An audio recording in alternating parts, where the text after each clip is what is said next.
I'm Poe. This is No. Welcome to the DaPoNoPodcast.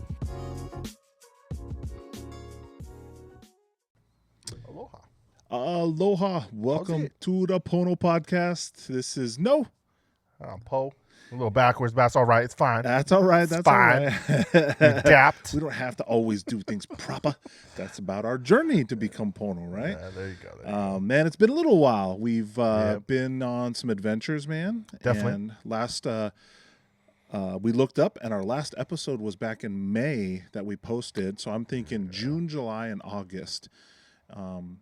I feel like June was kind of a busy month for me personally at work.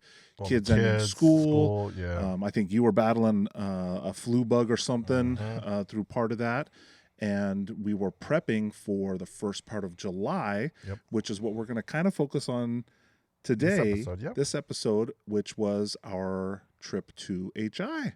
Yep, going home And going to a Kohala family reunion, which we'll go into more detail with that. Yeah. And then actually what I'm looking forward to is what we did this month, which was an overlanding trip, our first ever overlanding BDR run. And I would love to do an episode if we can to kind of recap that, just because we've already done one, the winter camp episode where we relived our challenges and our victories out there in the wilds. And it was really, really cool, man, to be our first time out doing overlanding, which is a special type of camping. We'll go into that. I sort of did drop that.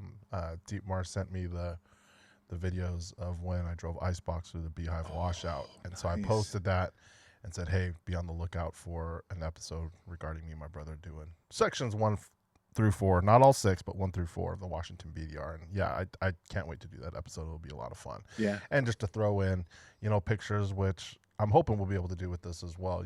Maybe share some pictures of some of the different things that we're going to be talking about here. But so this trip has been in the works for quite a while, actually. Yeah. Our Aunty Leanne and Aunty Mona back on the islands, they sort of got the kuleana that there hadn't really been a Naipo side of the family reunion since like the 70s, I believe, is what they were saying, like an actual big family reunion that they can remember. And in the Kohala district, where our great grandparents owned quite a bit of land, that's where our grandpa grew up when he was a kid. And so we'd heard all these stories about, him being kolohe, being all crazy out there, climbing the trees and getting into trouble and doing this and that. And we had no context for where this place was at, but we got the opportunity to go, and it was pretty amazing, I feel like. And so I'm so glad we went, man. Yeah, me too. It was a week long. So it was 2nd through the 9th. So we were there for a week, and it's hard to put in words. I feel like we had some expectations of things that we were going to experience that we wanted to feel when we were there or wanted to experience, but it was so much more than that.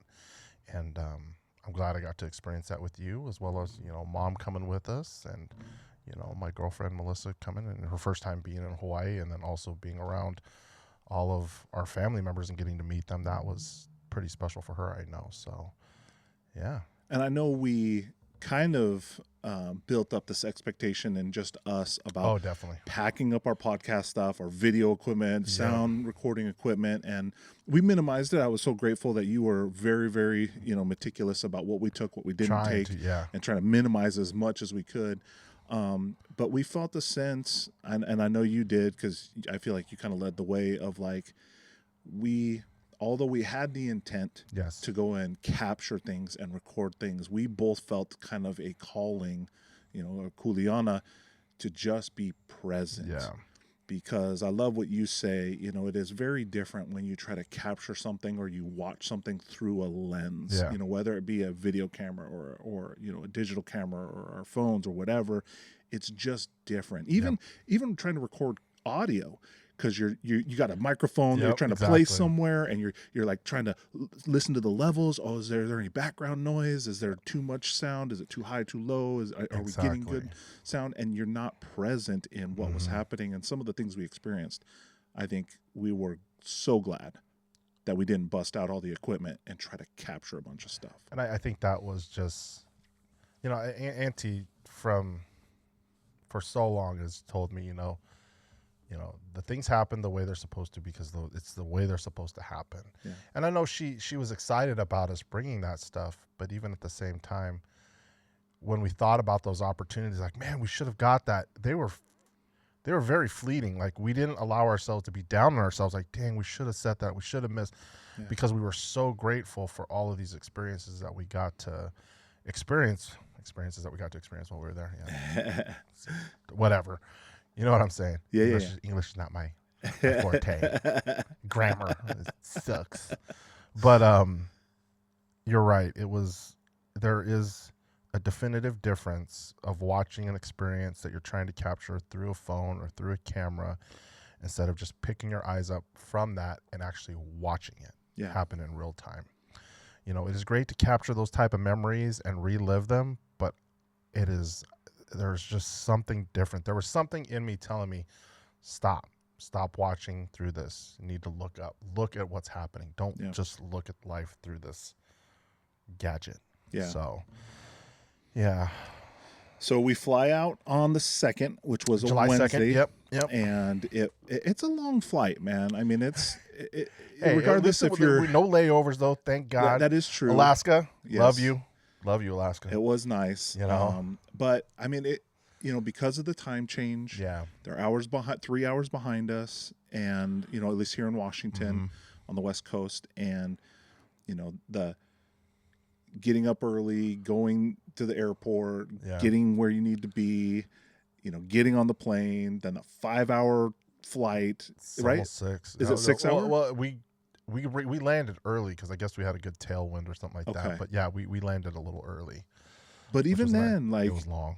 It was long. Yeah. Then we got to find our bags. Then we got to go to the rental car place. Then we got to drive, where we were staying from the side of the island that we landed on. We were in Kona. Yep. We got to get to Hilo. So we got to run Saddleback Road, which is basically a highway that cuts through the middle, basically, of HI, of the big island, to get to the other side. So that would be the north side, right? Yeah. So we're getting from basically. Well, we're getting from the western side of the island to the eastern side of the island because we were going to the Hilo side. That's right. Okay. And then from there, then we go north.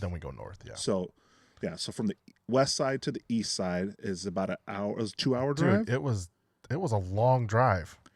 It felt really long. It was because and we went through the whole gamut of like sunshine, then overcast, then torrential downpour, dust storms, fog, dust storms, passing through the lava fields. And I mean, that's one of the things that's beautiful about Hawaii is like all the big different islands. Yeah. It's crazy. So gorgeous out there. The topography and all that. Yeah. It was a long trek.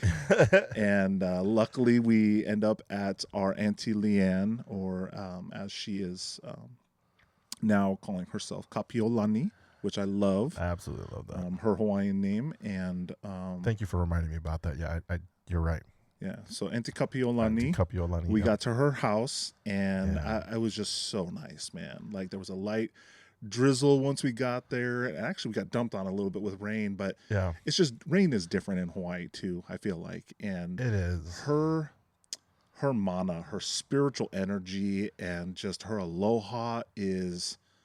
Man, it is second to none, bro. I feel like it really reminds me of Grandpa, but even more of Dad. Yeah. Like, I really feel, the love from her. And the welcoming. And very much so. Just the unconditional love. And yes, it's so awesome. So we get to spend the night. Yep. And that night we help prep some stuff because we have... the reunion basically coming up in the next couple of days, right? Because we were Wednesday, so Thursday was kind of like hey, let's pack up some stuff. Yeah. And then before we get to that, let's talk about some of the, dang it, I didn't bring it out here with me, but let's talk about some of the prepping that went into that, like the designing of the the label. So somewhere about here. We'll throw up a picture. We'll throw up a picture. And so I think for about 3 or 4, maybe 5 months, every couple weeks we would meet as a family who were wanting to go. People who lived on the islands, people here on the continent. And our cousin Isaac, who was a year younger than me, unfortunately, him and his girlfriend weren't able to go. They had already had a prior engagement. But there was a little bit of history. So when our grandpa was growing up on the islands, our great-grandparents owned the Naipo soda factory that then turned into the Kohala soda factory after they had left. And there was a label that was used in 75. I can't remember the exact, but it was. No, I think it was 79 for our great-grandma's 75th birthday. And it was a redesign of the Naipo Soda Works label. And so our cousin Isaac, being the amazing artist that he is, Isaac, way to go, bro. Love you, Cuzzo. He was able to take that and actually replicate it, which we had made into stickers. And if you ever need stickers made, all of you guys who've been to any type of local outing here in the Northwest or anything like that, Bare Feet Graphics, brought an 8. Freaking awesome, man. Thank you so much for all of the stuff that you've done to help support the Naipo Ohana, from some things that he produced for our great-grandpa's or our grandpa's funeral, as well as, he produced these, helped these stickers be replicated, and we were able to give those out as gifts as well. And then that design was also put on a T-shirt that we got to share with family members who wanted to purchase it. And it was just amazing. So a lot of the things that we did that first night was in preparation for the next day of transporting all that stuff to the northern part of the island to Kohala, where we would be staying for the next few nights. And it was just amazing just how everything came together in that first night, because it was a lot of work. But, man, you guys were – we had how many shirts? Like 300-something shirts? Yeah, something. That we had to – we didn't have that many people attending, but there were so many family members that ordered them, and we had other family members that were either going to ship them out or families take them to them. And so I brought a couple home, or I got a couple for my family. So it was really cool just how everything came together that first night. And again, just being around Aunty Kapiolani, and again, just feeling her aloha spirit that emanated from memories we have of not only our dad but also our grandparents as well. And she has definitely carried that on. And so it was an amazing night. It was a long night. You got to bed, I think, around like 1 or 2. But then that's when we go to our second day. And our second day was really sort of a free day. Yeah. So we got up, got breakfast, and we were helping Auntie pack because she was going to leave out early because she had to meet, I think, with the organizers of the Kohala District reunion. And so what that is, and if you don't know, in Kohala they have, it wasn't just a Naipo reunion. What it is the district of Kohala. And if you're living here in Washington, it's like a county. You're like, what's a district? Well, in the Hawaiian Islands, they have districts. They're equating to counties here. So it could be a couple of small cities or small towns or multiple towns, Exactly. So that area is technically a couple of different towns. Yep. In the northeast? I'd say, the north, sort of the northeastern side, sort of the Big Island. Yeah. And what they do is they put on every 5 years, they put on a big reunion. And so what it is they allow fraternal organizations, high schools, families, anybody who wants to come together. They can purchase a space no matter how big they want. Mm-hmm. They can do multiple, and then they set up and they have a reunion and a meeting of people from those different organizations. It was really cool to see all these different people there. But she had to go meet with them in the morning to get some questions answered. And so again, we sort of had a free day. We didn't need to meet up with her until later on that afternoon. So in doing so, we're like, okay, what are we going to do? We have a few hours. So food. We're going to get food. One of our favorite things, man, that is manapua. Yeah. So it is not technically a Hawaiian food, but it is something that has been brought to the Hawaiian Islands and is a very, very nice treat. If you've never had manapua, it is basically a sweet roll with usually inside it is cooked with some type of meat. Yeah, some sort of meat. Our favorite is the pork, the char siu pork. So it's kind of like a pinkish color for the marinade.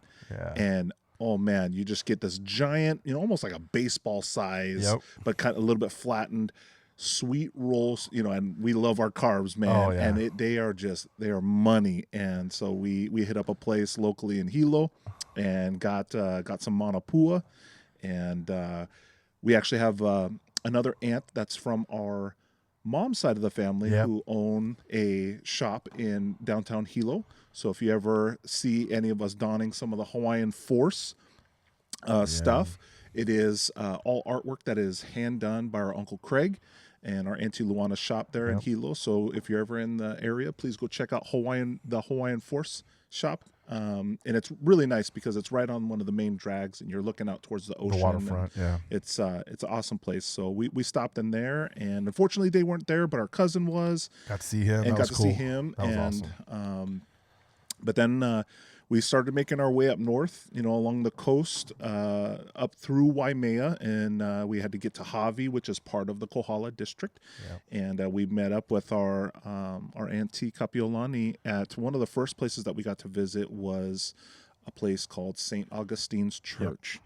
And that was a very special place because we have some of our ancestors that are actually buried there. And that was part of the Hawaiian or the Naipo property that was gifted to the church. To the church, yes. With an understanding that they would honor the burial grounds that were there. And that would be part of the church's responsibility to have a steward for that piece of land to not only take care of the church, but take care of those burial ground, the burial grounds, the cemetery that's a part of there. The unfortunate thing that happened though was, so the church sits on this certain plot. Well, there was a home that was able to be, or land that was able to be purchased and a home built right behind the church. And the church sits up on this, it's not a bluff, but it's definitely raised above the road that you drive in on, and everything else around it is set down below.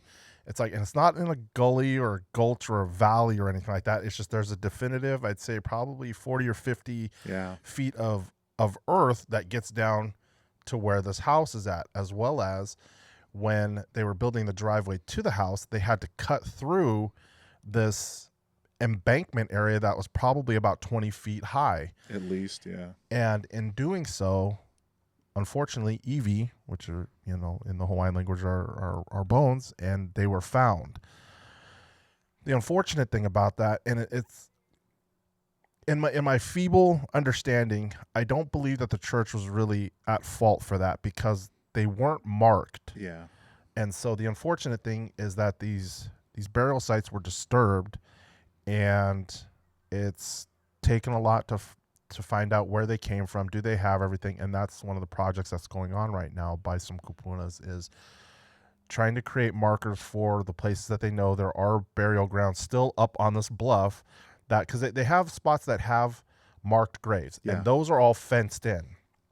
Well, it's on the outside of that fence where they have found, like, oh my gosh, there are remains here as well, and so they're working on getting those. And it's not marked. like a full privacy fence. It's a small, it's just a little wire fence, chicken wire fence, pretty with much some rebar, things, markers and stuff. But, man, I don't know about you. Well, I do know, but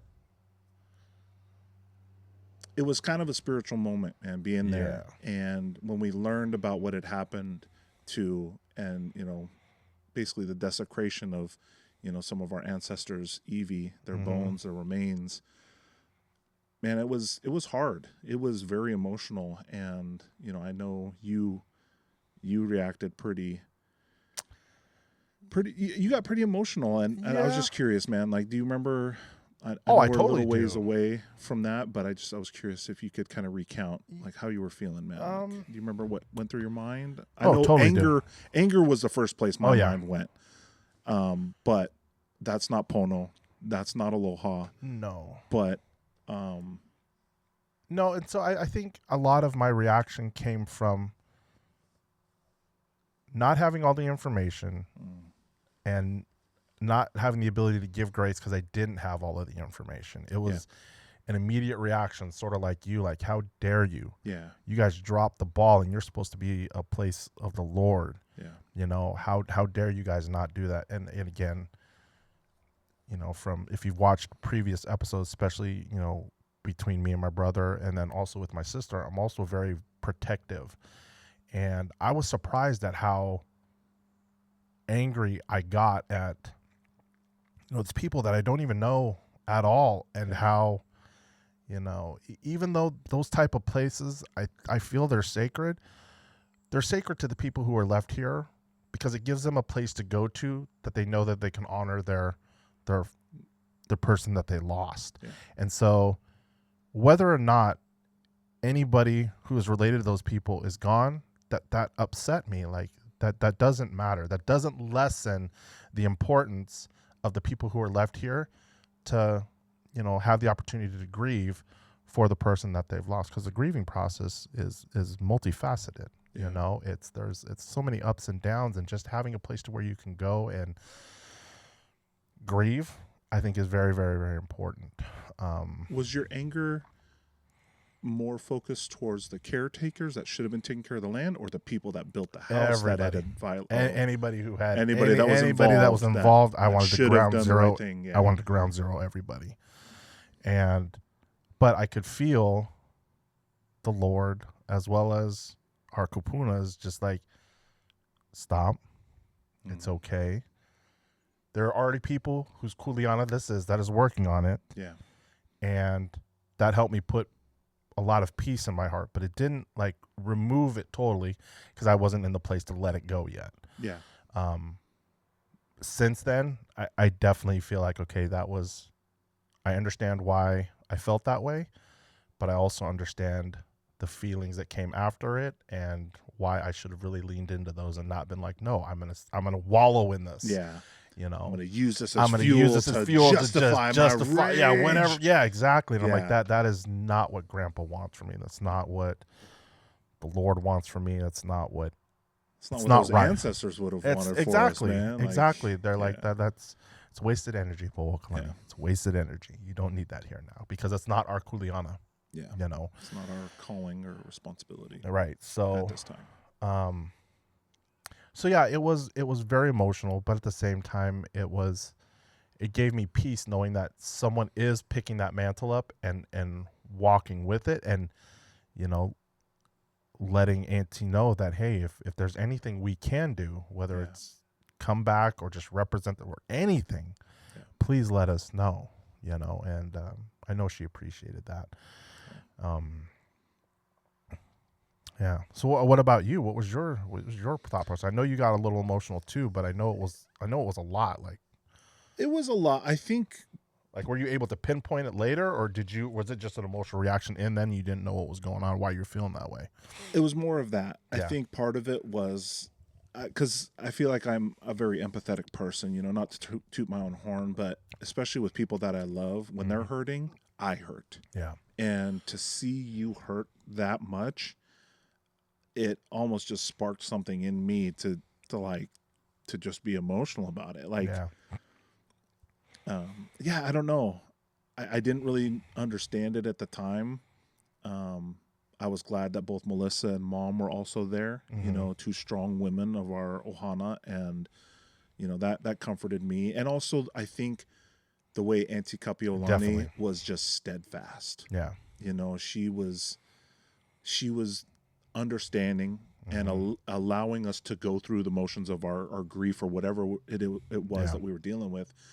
But she is comforting in her own way, and I really appreciated that. Definitely. I felt like her presence was very, very comforting. Yeah. You know, knowing that, it sucks. This sucks, but there's not a whole lot we can do. Yeah.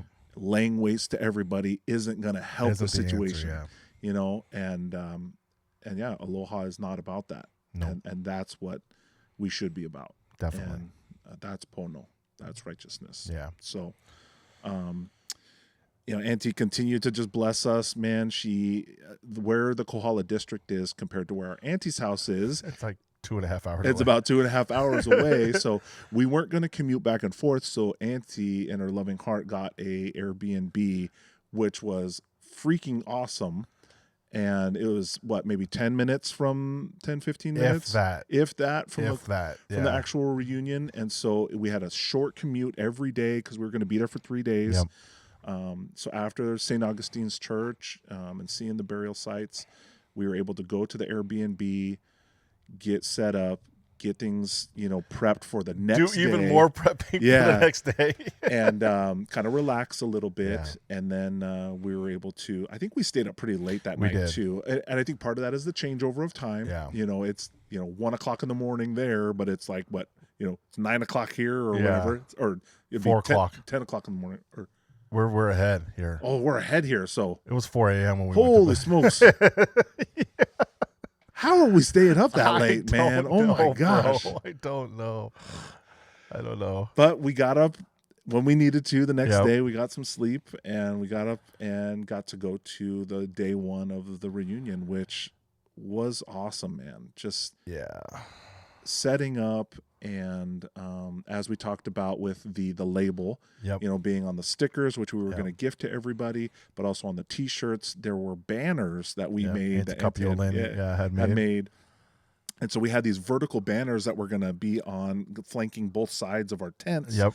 And it was awesome because I kind of called it out. I was like, it says, drink Naipo soda because it's literally the label of the ingredients and the name and everything. And so I was like, we're not by the food vendors, because that's the other cool thing about this is that they bring in a bunch of food vendors and local businesses to sell their wares and informational stuff.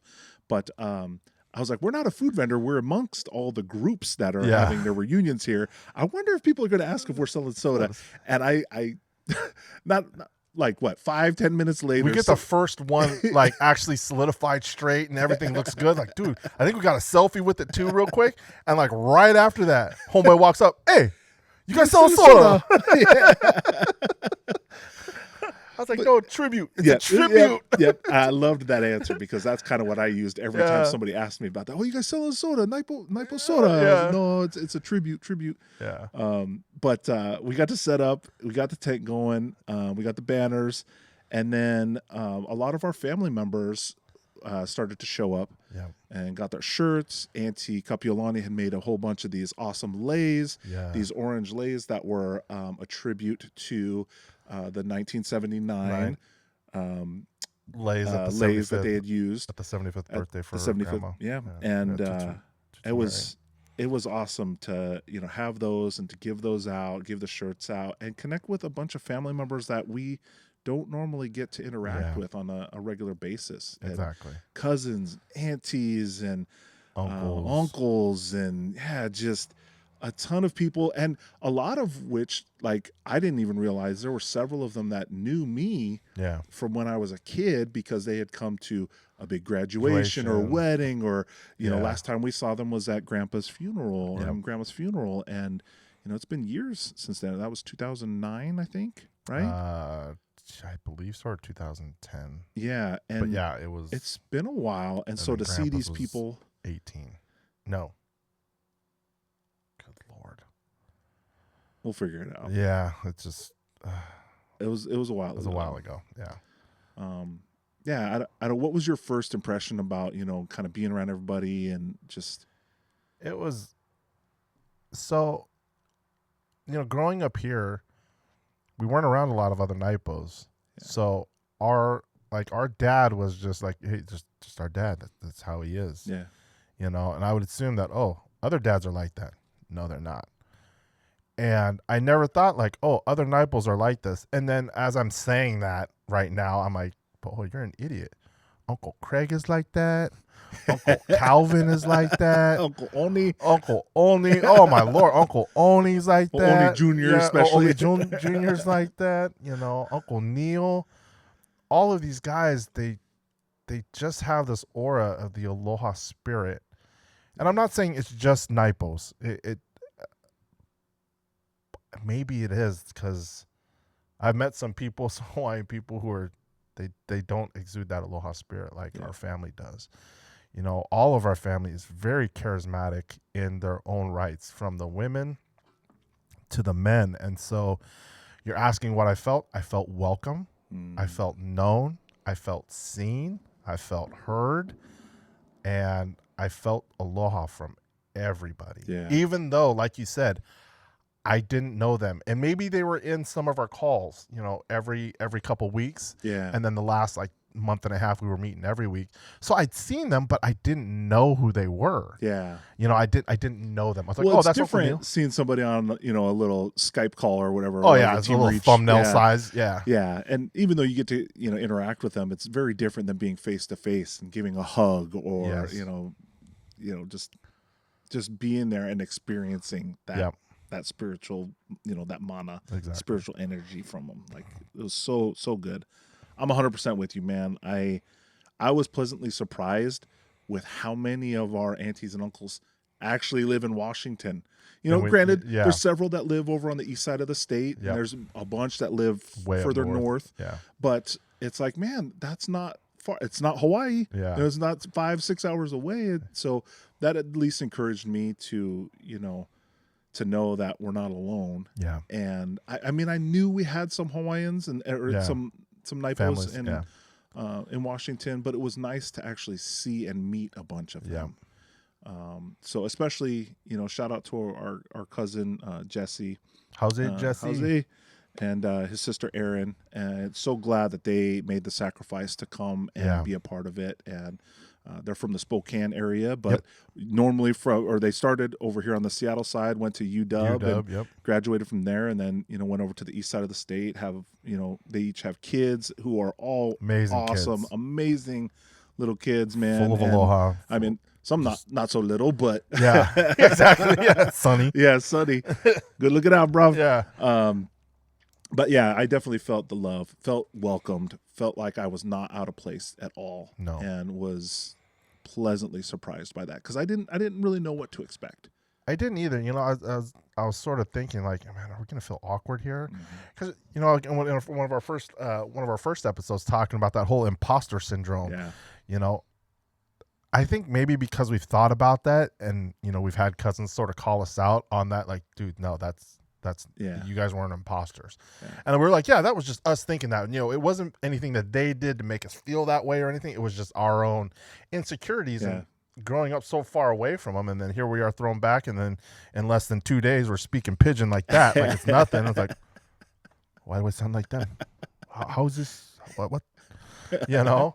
And so, but yeah, there was none of that. It was just, I think that was another reason why, and we'll allude to this too, is just why we stayed there so long. Yeah. Like, Auntie, the whole time, the whole premise was, Auntie was like, you know, I thank you guys for coming and helping, and you know, but you guys don't need to stay here. You guys can go do whatever you want after we do our little family things. You guys can leave. We didn't leave. No, we may not have always been the first ones there, but we were almost always the last ones to leave. Yeah. And yeah, I think that was just because we were genuinely having an awesome experience. Yeah. And there were all these little things, not just with our family, but with that whole place, man, with the town, but also that reunion area, you know, as we'll allude to some of the people that we met from, you know, some of the other booths. Uncle Clarence. Yeah. I was going to say, you know, getting to meet, you know, an uncle who knew even more about our genealogy and the history of the Naipos and the land that we used to own there. Like, we used to be massive landowners in that area. And obviously things have changed over the years, and that land was passed down and sold. Some of it was sold, some of it was given away and gifted, which is fine. That's not, you know, that's not our, you know, battle to fight, whatever. But it was awesome to have someone who had literally documents and scrolls of, you know, the actual genealogies from a long time ago, people's actual written names, you know, in these documents, showing that, you know, they existed here and lived here and owned this and owned that. And, he came in at like a very opportune time as we were wrapping up lunch with everybody. Our Aunty Kapiolani just kind of called everybody together, and I don't remember what we were trying to do. We were gonna do sort of a round robin, just sort of hey, introduction. Introduction, like who we are, our lineage, where we come from, and I'm looking over because he's standing across from me, sort of outside the tent, looking in. I'm like, who's this guy? He hasn't been. I don't know. He ain't got a t-shirt on. Okay, so doesn't look familiar. Doesn't look familiar. Yeah. But Auntie's like, Uncle, why don't you go first? And I'm like, okay, she must know him. And then as soon as he introduced himself and his name, Auntie knew who he was right away, and like an epiphany. And she's like, oh my gosh. So then she brought a chair in and sat him down, and he got to talk to us about so much of our genealogy and just talking to us. And it was one of those things that was like, man, I wish we would have recorded that. But at the same time, I'm so glad we got to experience it. Now, granted, if you're going to ask me to recount, verbatim what he said, it is mixed with so many other emotions and memories and experiences from that 7 days that we were there. I can't pick it out. I know it's in there. I just can't pick it out.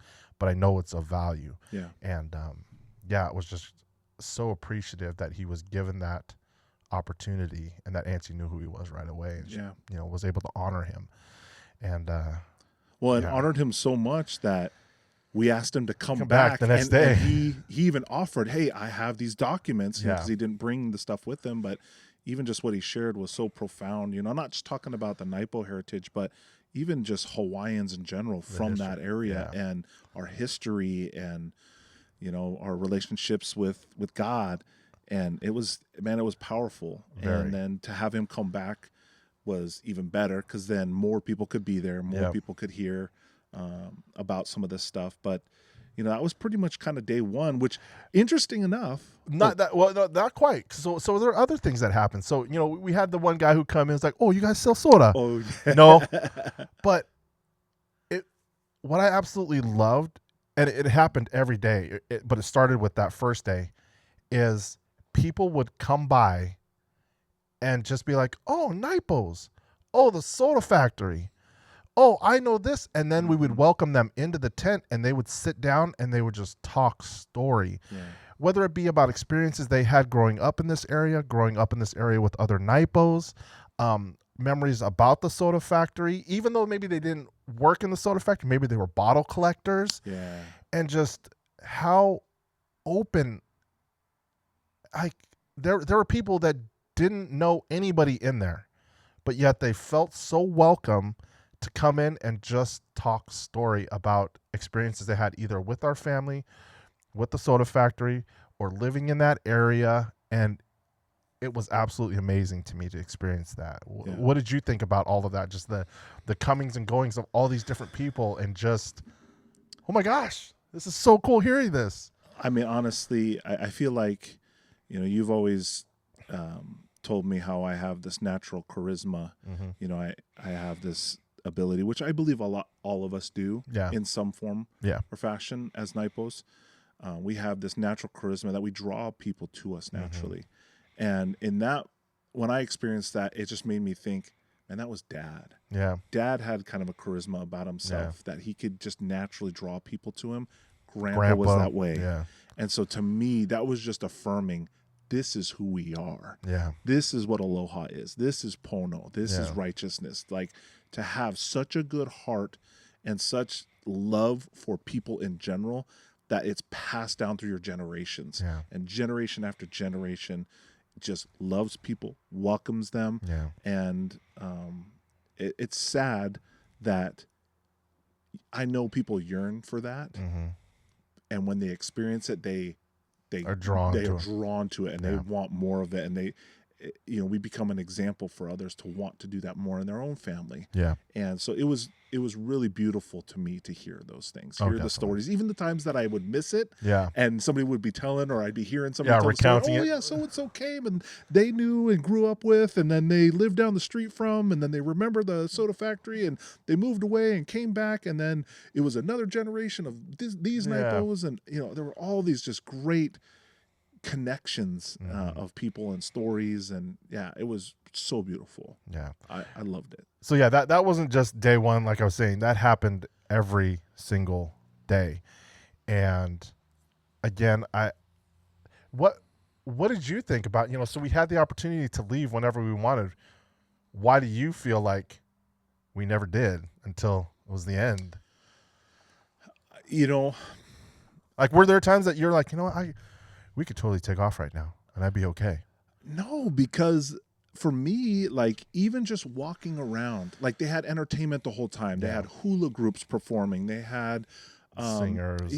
Singers. They had some Tibetan, monk performers come in, and dancers. And the Japanese drums. There's Japanese drums. They had this awesome. So inside their community center, they had a whole bunch of informational booths with, like, some of it was their high school had won the basketball state championship like 2 or 3 years, like within the last 4 years. Like, they've won several. So they had a whole table with all these pictures and news articles of their stuff.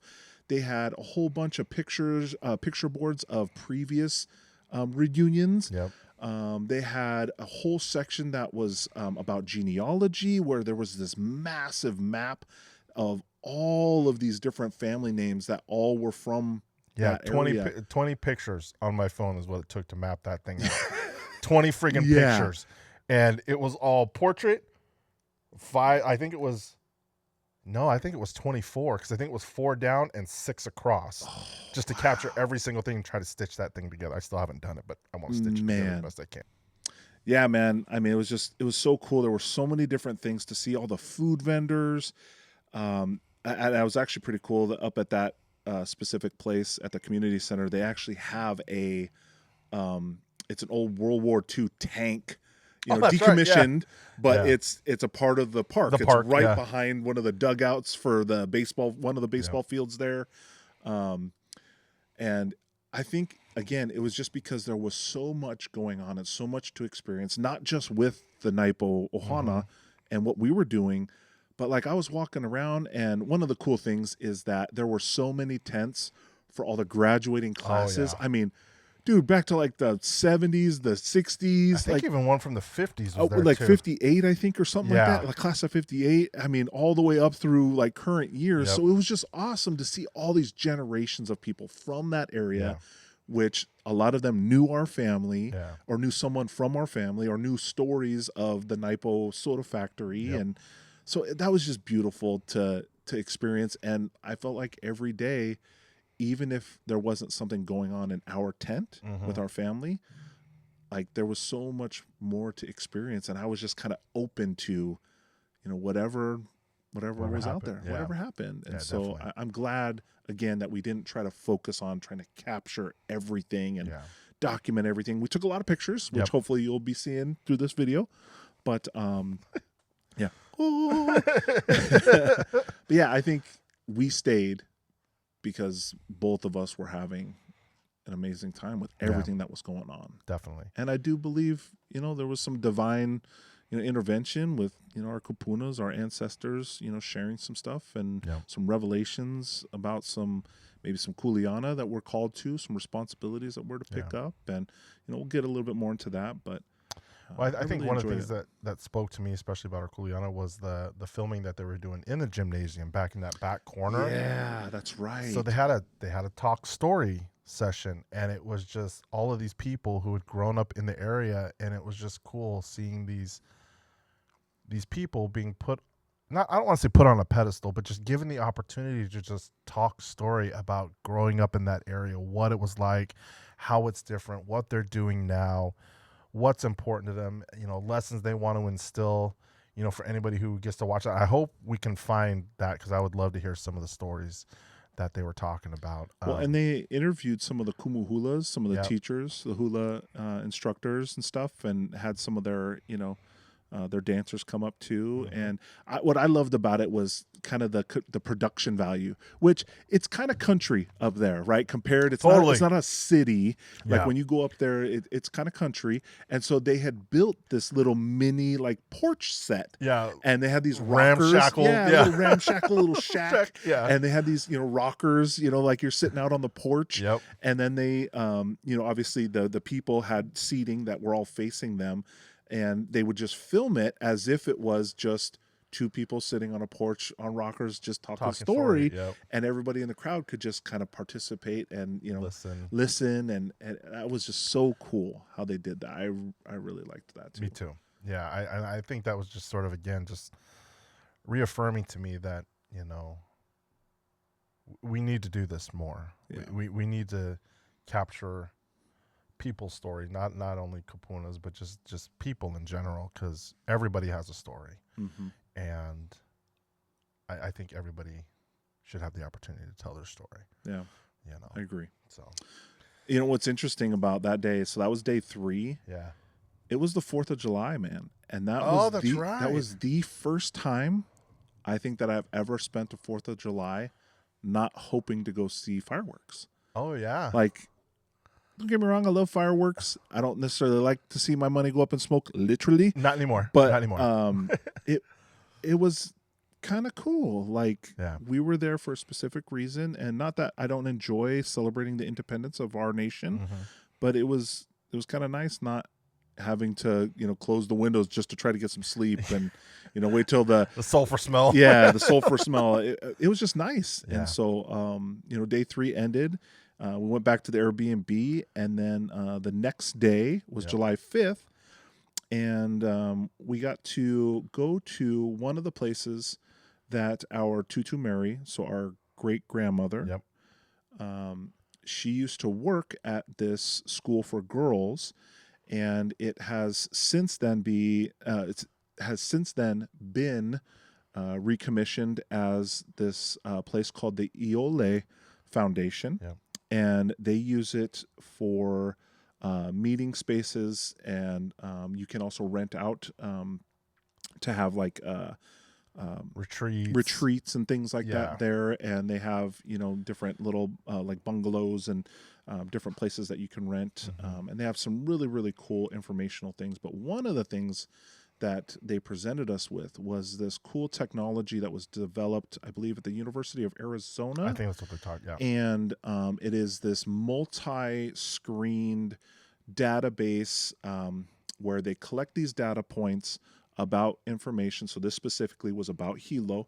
And so it's about the Hawaiian, about the Big Island. The Big Island. Yeah. So sorry. Yeah. It's about the Big Island, not just Hilo, but so what they can do is they can use these data points and this information to make decisions about possible development or decisions about, whether or not it would be or how it would affect, putting houses or putting businesses in certain places. Because, as when you, take out some wildlife and you pave over things, it can affect the water, it can affect the wildlife, it can affect the fauna there. Power distribution. All of that stuff. So it was very interesting to see it's cool kind of technology being used to make better decisions. At least that's how they were selling it. To make more educated decisions about how things would affect development on the islands. But so I had an initial take to that too. So analyst by trade, and so data points are something I geek out on. Yeah. And one of the things, so Noah mentioned it, but okay, so I want you guys to know that the Iole Foundation, they don't make the decisions. What they do is they use this as a tool to present to people who make decisions. So hopefully they're making an educated decision. But with data points, if you don't get all the data, you're still telling a narrative. Yeah. And so I really loved the questions that a couple of our cousins brought up. Yeah. Because this Iole Foundation and the land that they're sitting on is 2,400 acres, if I remember the number correctly. Yeah. And one of the things they're trying to do here is build a ahupua'a situation there. So the water from the mountain feeding down, creating these pools of water to grow vegetation, maybe fish ponds as well. And one of the things that one of our cousins brought up is, do you have any intent to possibly bring people of, who are Kanakas here to live and work that? Because I think at the time they only have 4 people working the land, 2,400 acres. Yeah. They only have 4 salaried people. Now, granted, they have people who volunteer their time and come do this, but you're not going to have enough people to do what you need to, I feel like, in that 2,400 acres. So she brought up the question of, is there any plans for you to bring Kanaka here who are willing to do this work and willing to and who actually understand the importance of it. The importance and this and that. And they're like, well, no, we never thought of that. And again, this is sort of getting away from the decision theater, but at the same point, it was sort of showing to me how, I don't want to put them on blast, but short-sighted people can be in certain situations, because that's 2,400 acres. You don't know Hawaiians. There's a lot who don't live on the islands now. There's more people who are living off island than on island. And there are a lot of people who do live on island that are homeless. It doesn't mean that they're lesser. It doesn't mean that they don't have skills and so forth. So why are there not things trying to put in place to help those people out, or people who, like we were saying, want to work that and want to do that and want to get back to Hawaiian people being able to sustain themselves with these practices that have sort of, they were lost for a long time, but they're now being cultivated and brought back. But at the same time, it'd be nice if these were put into place so that people could actually do it as a living. Yeah. So it was really interesting. And again, getting back to, they also asked some very poignant questions about the data points, which at the same, coming from the West, that seemed like, oh, this decision theater, this is a great answer. But once the questions started being asked, I then started understanding, okay, they still don't have all the data points, but yet they're still presenting this as, this is irrefutable data. Well, yeah, what you presented is irrefutable, but you missed this, and this, that the people who live in these places are going to be impacted by, that you're not answering. You didn't give those data points, because if you did, it might skew that decision or change it. So therefore, you're still only creating decisions based on a narrative. And it's not a narrative that you're driving or anything like that. It's just the information you have at the time, but that's not an excuse. Yeah. If you're going to use this tool for that, you need to make sure that you have all quantifiable data points that you need so you can make the right decision, not just, oh, this is what we had at the time. That's not an excuse to make a decision that's going to impact possibly generations of people later on. And especially, like you said, 2,400 acres, there is a limited, very, very limited amount of land on Hawaii. And it is very important to make the right decisions, especially if you're going to try to, as our cousins alluded to, encourage Kanaka to come back to the islands and want to be there and want to try to make that place thrive. Because unfortunately, I love our nation, but Hawaii was beautiful before it became Americanized. Yeah. Because now it's been pillaged, and the Western culture has basically just paved over the top of what was once a beautiful land and a beautiful people. And unfortunately, because of poor greed and poor political decisions, there are many, many families that just can't afford to live there anymore. And so a lot of them have moved to the continent. And that's just sad to me, It is sad to me, but at the same time, I loved what one of our friends, Aaron Heleni'i said. He's like, you can't fault us for leaving. Yeah. He's like, we left wherever we came from before because we didn't like it. Yeah. So therefore, we're wayfinders. We find a way. Yeah. And so this is just the next chapter, unfortunately. If there's nothing that's going to be put in place right now for me and my family to be able to go back home, because I would love to be back home, then I need to find a way. Yeah. And unfortunately, that means I leave my home and I go find a home somewhere else. And that's what he's done. That's what so many of our people have done. That's what our parents did. Yeah. We're still aloha. We still try to be pono. Exactly. So, yeah, right on, brother Aaron. Yeah. Appreciate that mindset, bro. Cannot wait to get him on here too, man. I think that's gonna be a fun episode. Yeah. But yeah, it was a really cool tool, the Decision Theater, and I understand what they're trying to do at that foundation. But again, I think our cousins brought up a lot of poignant questions that should be looked at and not be sort of poo-pooed, because the work that they're doing in their nonprofit is absolutely amazing as well, trying to create and sustain these fish ponds and having people come and work, whether they're kids or Kanaka, and just showing them the way that, hey, we can still do this.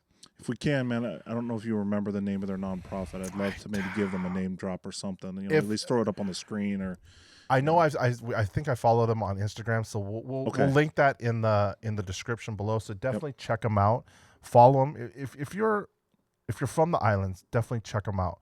If you're a fan of the islands, you love the islands with aloha, not just you love because I love going there to get away. That's not what this is about.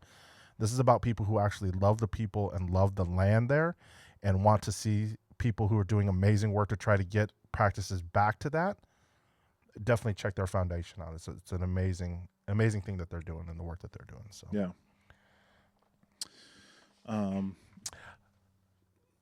When we went to the Iole Foundation, so we had two of Grandpa's siblings able to join us. I don't think if Uncle Oni was there. Was Uncle Oni there for that? No, he didn't make that. He was at the he was there the next day. Yep. So Auntie Junie though, she was going through some dementia, and so she didn't quite understand a lot of stuff that was going on. She just loved being there. Her smile is absolutely infectious, and I can't wait till you see pictures of her. God rest her soul. Yeah, she just recently passed. And so our aloha goes out to the family, and I loved the moments we got to share with her. So glad that we got to meet her. Whether we got to share them one-on-one with her or just seeing the experiences she got to have while we were there and she was experiencing with all of the other families or all the other family members, I will never forget that. But it was really cool when she was asking, when we were walking down the pavement. I think Sandy was pushing her, and she's like, "Where are we going?" "Oh, we're going to the girls' school. The girls' school. Oh, where my mom worked." "Yep." And then she wanted to ask one more another layer of questioning, and she's like, I don't know. But she knew where we were going. Her mom worked there. Yep. So that was beautiful. It was really cool. It was so awesome. So awesome. So glad we got that opportunity. And not everybody was able to join us because that was kind of an early thing before the reunion opened up. And so we went back to the reunion where we actually got to sit down with Uncle Clarence, got to see some of the documents. And this was the one time we did actually set up a camera. We tried to set up some lapel mics and tried to capture, because not only did Uncle Clarence come, but he brought his wife, Ku'ule. And it was awesome to hear from both of them. Sadly, both of them are so soft-spoken. Well, Ku'ule was a little bit, more... she projected a little bit more, but there was so much going on. There was music, there was dancing, there was conversations and stuff going on. And so I tried to scoot in, but then I know you were also trying to make sure the camera angle was right. Was the sound picking up? And so I don't know if you were distracted or whatnot. I totally was, man. I didn't feel like I got a whole lot. So I'm hoping that we can go through that audio and maybe listen to some of it. But I know one of the cool things from it was what Auntie Ku'ule recommended about a book. She had a conversation about the Hawaiians and where we come from and our ancestors. If you're watching on Apple TV right now, is the Chief of War series, and Mahalo Pa'a man. Pa'a Sibet and Jason Momoa, man, you guys did a great job putting that together. But Pa'a, being a local boy from Washington and seeing what he's doing, so proud of all the things that he's accomplished, especially with this series. But it's cool because some of the things that Auntie had brought up was about, our ancestors and what we believed before missionaries came, and before the Kapu system. Oh, and yeah, before the Kapu system. Yeah. But and basically, originally when we first got to the islands, that our ancestors actually had a concept of a one true God. Yep. Our ancestors actually believed in, that there was a sun and there was some kind of spirit that came along. So, the triune, yep. The Trinity. And this was before missionaries brought the Bible. Yep. But that's why they were so easily, they were so quick to pick it up, because the stories they heard, they're like, oh, we know this story. Yeah, we know. We already know this. Yep. But they had also had many years of the Kapu system, which is the law system brought in by when Tahiti invaded Hawaii and brought over this foreign god of Paoa, and that created, a dark time in our ancestors' history of human sacrifice and this law system that was very rigid and brutal, like archaic. Very archaic. I mean, to the point of, a li'i is a term for a chief or, a higher up. Yep. And there were some kapus, some laws that would say if their shadow even casted on you, you were dead. You were put to death. No questions asked, no trial, no judge, no jury, nothing. You were grabbed. It didn't matter if you were a child, woman, man. If you were the last living ancestor of your family, it did not matter. Yep. Death. And you were sacrificed to these, to this god or gods. And so Auntie had brought up, this idea of Io, the one true God. Yeah. And it was cool because there was a author there who had written this book, and he had been studying ancient tribes from all over the world. Yep. All of these indigenous tribes, and had learned that almost every single one of them, if not every one of them, had in their origin some kind of tie to an original God, one true God, one creator, one creator, and even I believe several of them had some kind of mention of the sun and a spirit or a helper of some kind. And so that kind of sparked our interest, and I'm glad you went in and actually purchased the book, because that was one of the tables inside the community center. And as soon as Paoa got the book, he brought it to me and was like, oh man, I wanted to get this. And, this is connecting to what, Aunty Ku'ule was saying. And I was like, oh, wait a minute. That's a book. Like, how much was it? He was like, oh, it's $10. I was like, I'm going to go get one. So I ran in and I grabbed myself a copy, and it was really awesome that the author, Kahu Daniel, was there. And he was not actually at the booth when we purchased the book, but we were able to make a connection with some helpers that travel around with him when he does these little booths. And that's where we got to meet Kaleo and his wife, Jen. And just amazing people, full of aloha, full of just love. And man, it was really beautiful to hear their story, connect with them about our story and what we were being kind of challenged with in our own hearts and minds about, if we say that we are believers, or Christian, but we come from this, what we've been told as a heathen belief of multiple gods and stuff. Like, how do we reconcile that? How can I sit there and believe, these things about my ancestors and these beautiful things that we feel are communicated to us in the spiritual, the supernatural, through the water, all of that, but yet we can't fully grasp, the Christian belief. And it was just beautiful meeting Kaleo, getting the book, hearing about it, and just, I feel like a lot of the questions that we had about reconciling that were answered.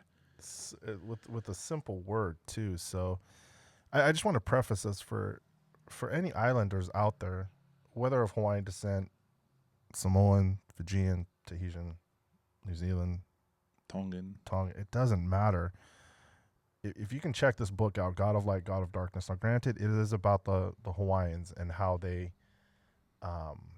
knew of God, one true God, and all of these, other aspects of the Christian faith, and how it's so closely tied into things, the stories that our ancestors had and they lived by, you know, you should definitely check it out because, you know, I think like we sort of alluded to how not only how can we believe in these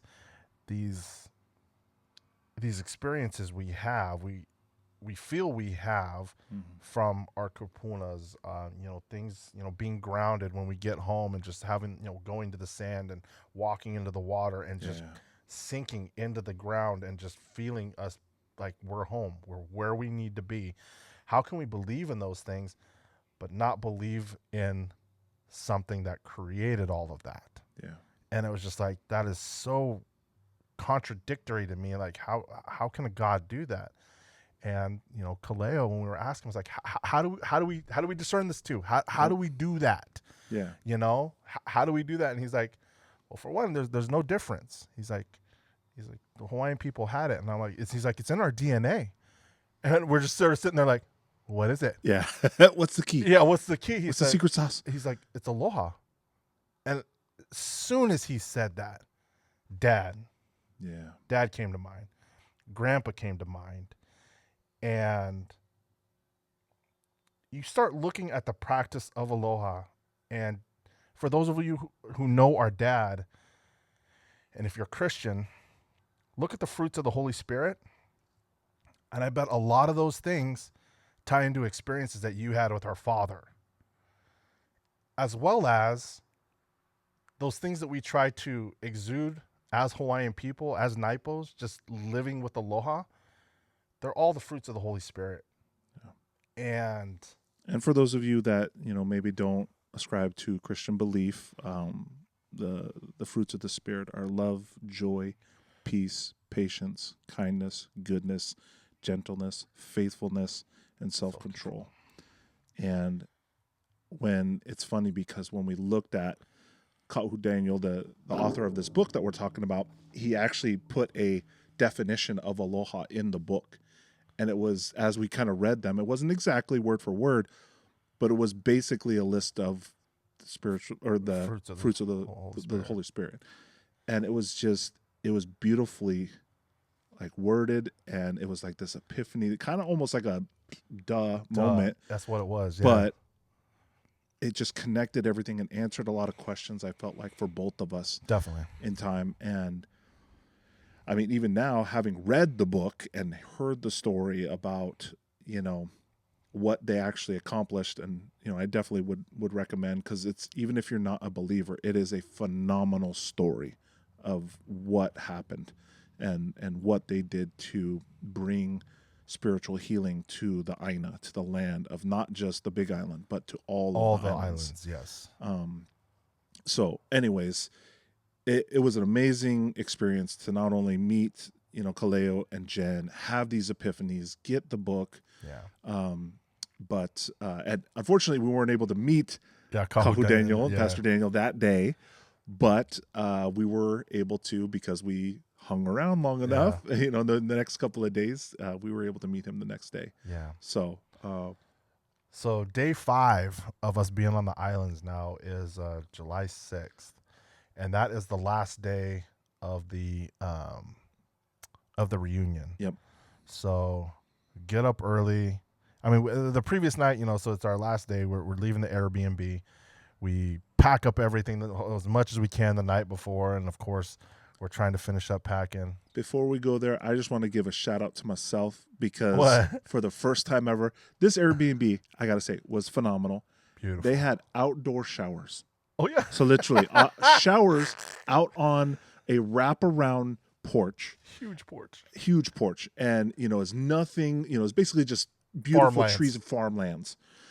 And none of us were courageous enough to go out there and do it. And I think you guys were running to the store or something. Yeah, I think so. So it was just me and Mom. You and Auntie, Mom. I think, was already at the reunion. And maybe you guys were running to go get something. And I was like, no, you know what? I'm going to go take a shower. So I went out buck naked, however you say it. And I was out there showering, and it was amazing. Cool breeze coming through, nice warm water.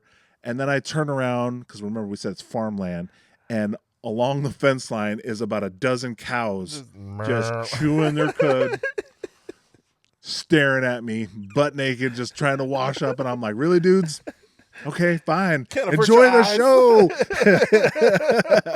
But that was something that I felt like was really cool for me personally, just to get out of my comfort zone. And like, I can only imagine, dude, being, back in the ancient times and like bathing in a waterfall and like just not caring about your physical appearance and just being free, really being free.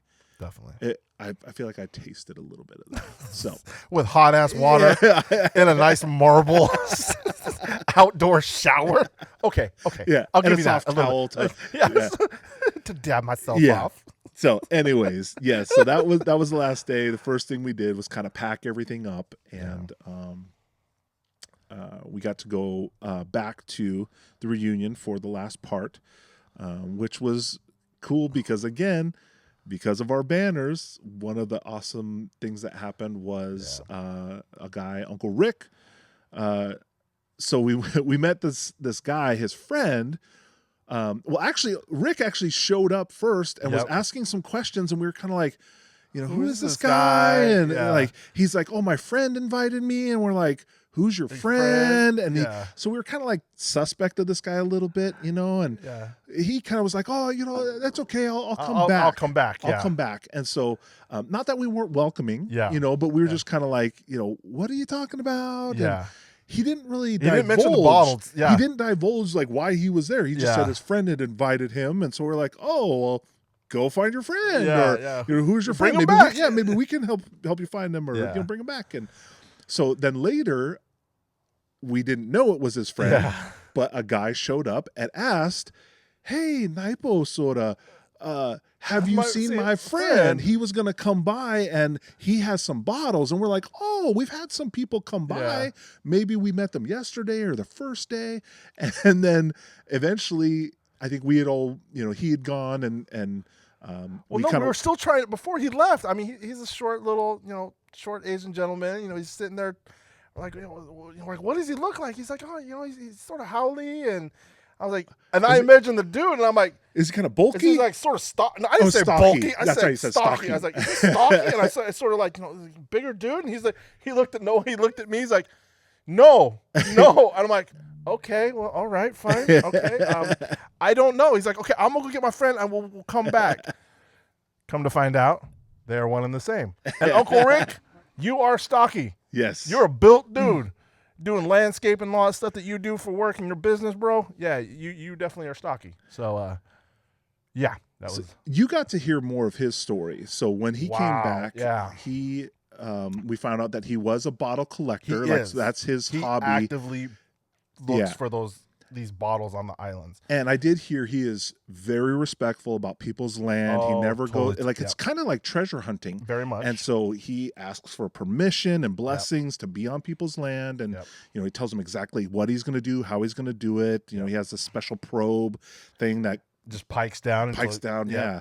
And, so I heard some pieces about that, but I didn't really know much about anything else that he said. And I do know that he did have a Naipo bottle? Yeah, he does have Naipo bottles. Oh, that is cool. So his intent is to find these things because he's like, they're artifacts. And he's like, they're not artifacts that belong in a museum or on, on some collector's shelf. He's like, my job is when I find the bottles, I want to find out who made them. Where do they come from? Who's the family? So I can get them back to him. And I was like, bro, that is so Pono for you to do that. And again, all of the things that you just said, he goes and asks permission. It's very transparent. And if he doesn't get a yes, then that's okay. He'll come back, later and see if it's a possibility the next time. So he's not just a one and done type of guy. If he finds them and he finds out that you are a steward of that land and your family's been there for generations, then he's like, hey, then most likely one of your ancestors drank from this bottle. So here you go. Yeah. This is for you, and it's, they are very valuable. They are very sought after for from bottle collectors. Yeah. And just the work that he does, I told him, I was like, man, next time we're on the islands, man, I'll hit you up. I would love to come and do that work with you. Whether or not we find anything that belongs to us or anything like that, I would just love to help you out because what you're doing is pretty righteous. Yeah. And would love to support you in that. So, yeah, that was really cool meeting Uncle Rick. Yeah. And then later on, getting to meet Kahu Daniel and getting to hear his story. And about that book, too, I just wanted to allude to it. It reads like a story because that's how he wrote it. It's written as a story. It's an amazing story. It reads like an amazing piece of fiction. And there were many times as I was reading it, I'm like, is this real? Is this really what happened? Did this really go on, right? Like in the mid-90s, this is what you guys were doing? What? Yeah. And I sort of questioned. I think I even remember messaging you like, bro, is this real? Yeah. Do you really believe this? Is this real? It is real. Because in the foreword, and actually some of the stuff that apparently I just glazed over. Oh, on the back of the book. Oh, yeah. It talks about how it's a true story. Yeah. And people who are referenced in the book are actually talking in the forewords about their experiences that they had that they talk about in the book. And I'm just like, it's absolutely amazing. Yeah. And just going back to the part where I was saying, if you are of Islander descent and you are Christian, and if you ever feel like your Christian faith is tearing you away from your indigenous side, stop. Because our understanding is that all people have a creation story that is not almost, I mean, if it's either pretty damn close or damn near exactly the same as a creation story that Christianity shares. Yeah. But unfortunately, and through some of the work that we found out that Kahu Daniel does, especially with missionaries, is that because people don't understand an indigenous language or practice or thought, it immediately is poo-pooed and said that that's pagan. Yeah. And unfortunately, because they didn't understand the Hawaiian language or understand the things that we did, it was immediately vilified. Yeah. Language is banished. Our hula, our olelo, our language, our songs, all of those things were banished from the Hawaiian people. That's why a lot of Hawaiian people have such a hard time with Christianity. Yeah. Is because they feel like you guys ripped away our belief system. Yeah. When in turn, they're one and the same. And that's what's shared in this book. So again, if you're a Christian of Islander descent, God didn't just throw us indigenous people to the wind and say, "Oh, fend for yourselves. Yeah, figure it out. You're gonna figure it out. I'll get to you when I can. When I send my missionaries. Yeah, that is not our story. That is not the story. And so I would ask that if you have any kupunas, ask them if they know of anything, and hopefully they'll be able to share some stories or some bits of a story that will hopefully shed some light on the belief that you carry on now. So yeah. I realized that we didn't talk about, I think it was on day 4. So it's July 5th. But we went to the property where the Kohala factory was actually that's right. And that was that was the home. Oh, that was where the house was. That's the house. Where they grew up. That's right. So the house where our grandfather, so our great-grandfather and great-grandmother, and so Tutu Hiram and Tutu Mary, yeah. How many siblings was there? 11. 11? I wanted to say it was like 11. 10 or 11. Yeah, 11. So our grandfather was a brother amongst 11 siblings. Yeah. And so a lot of our aunties and cousins that we were meeting were from all of these other families. Yep. And so it was just beautiful to visit the property where all of those people lived and cared for the land, played.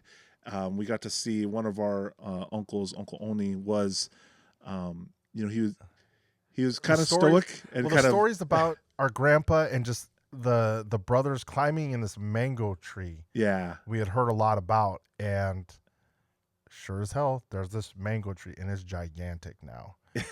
And we got a picture of Uncle in front of it, and someone asked him, like, "So Uncle, is that the mango tree?" And he's like, "It's a lot bigger than I remember." It's just really funny. Well, and then it was cool. He kind of laid his back on it. It was like, oh, look how big this thing is. And it was cool. You could kind of see him being transported back to his childhood. And that was so beautiful, man. Yeah. And to witness that and to have all the aunties there. And, I know that spoke to their hearts. Auntie Junie as well was there. Yeah. She loved being there as well. So, yeah, it was really cool. And again, this land is now they have a Buddhist temple, I believe, on it, and they practice all different types of things, but they also do a lot of things that perpetuate Hawaiians.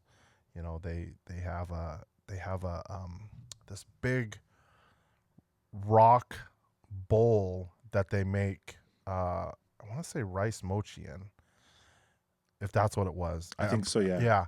And that thing was gigantic. And he's like, yeah, this has been here since we've been here. Yeah. And I don't know anybody who would have brought this. And he's like, so most likely your great-grandparents and their family use this something, for the same thing or for something along those lines. And they continue to use it today, as well as, he was able to say, in this area, this is where we found a lot of, cooking utensils and that type of stuff when we were excavating this out. So we feel like this may have been a cooking area for your family when they had this land. And so just their little stories and stuff like that was really cool.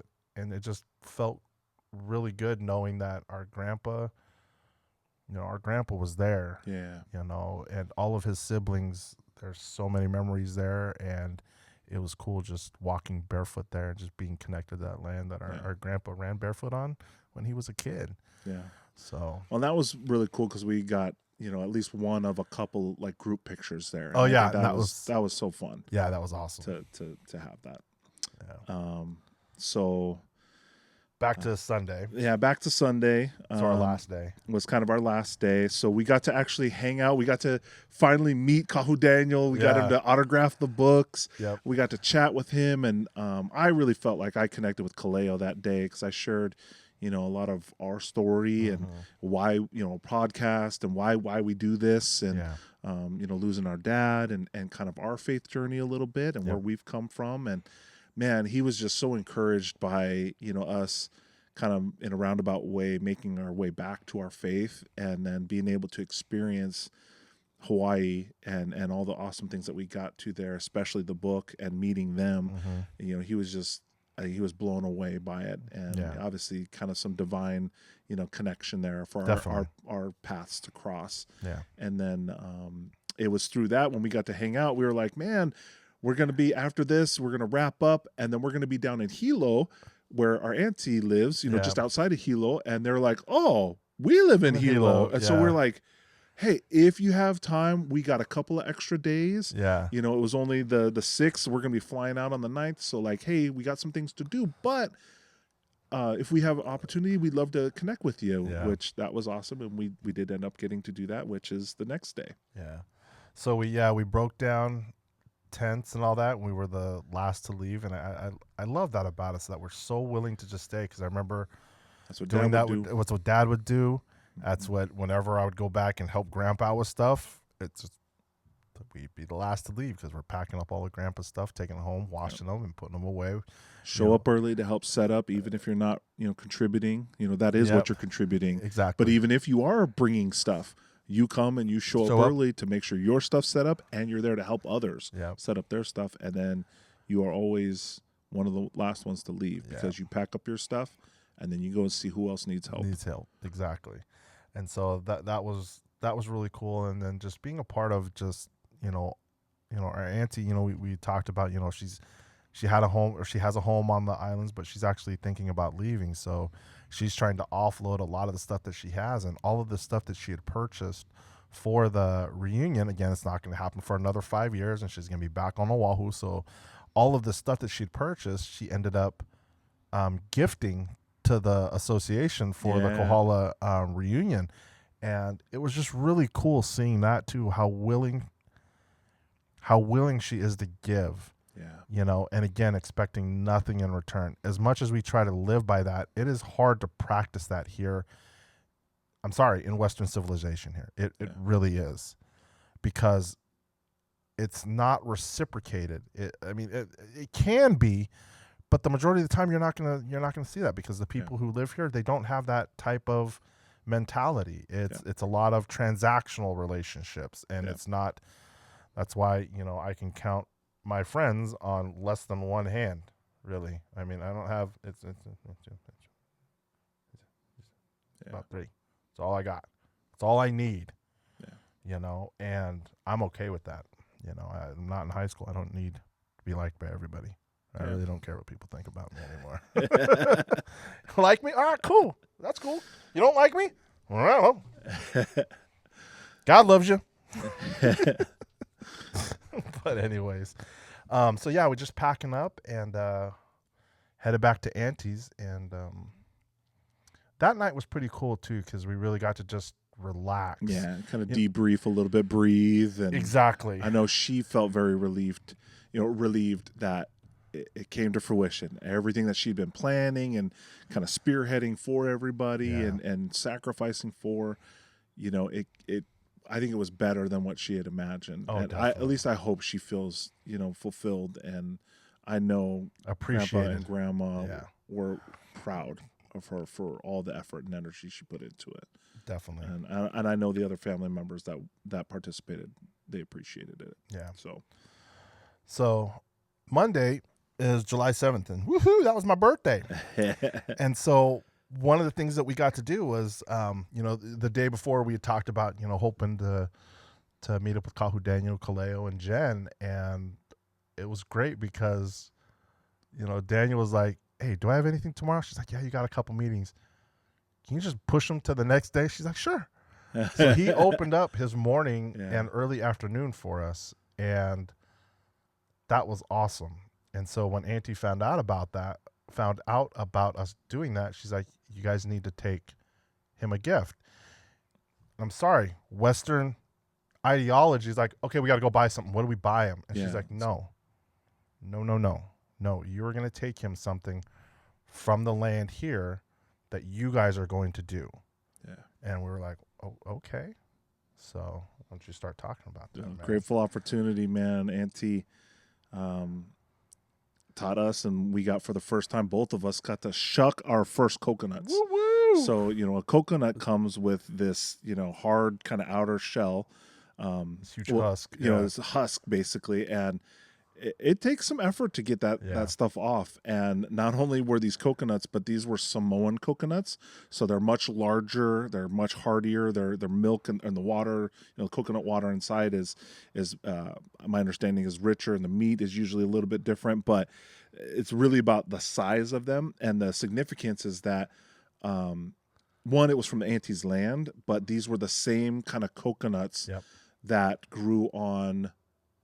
What was it? It was the land that the Tutu Marys. Tutu Marys. So when our grandpa moved from, when our great grandparents Tutu Mary and Tutu Hiram, my understanding is they sold their land on the Big Island. They moved to Oahu, and I believe it was in Kaneohe because that's where Tutu Mary's property. I think it was 2 acres or something like that. I remember mowing that as a kid. Oh, okay.